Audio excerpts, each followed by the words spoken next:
Moeniela, why does talking about a female breadwinner make people feel so uncomfortable? Why is it automatically assumed that it will bruise a man's ego? I know a lot of women keep quiet or they lie about who the real breadwinner is to protect egos, but a confident man is not embarrassed by his partner's success. And he's secure enough in his masculinity to stand beside her and not compete with it.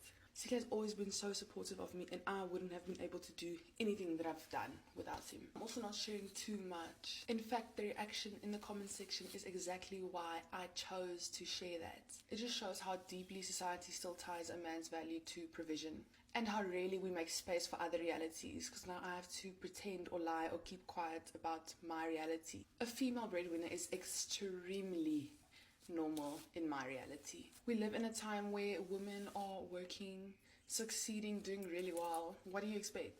And when that success shows up in a marriage, it challenges long-held ideas. Not because it's wrong, but because it's not the way we grew up. It's not the story to tell.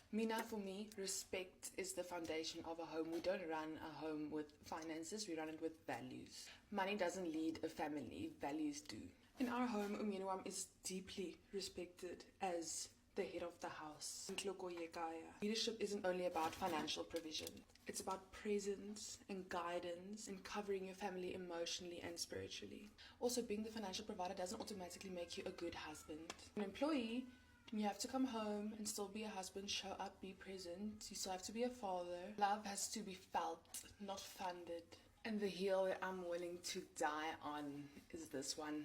Every woman should be able to maintain her lifestyle without her man. Every woman must be able to take care of herself. Not because she doesn't value partnership, but strength and independence can coexist with respect and love.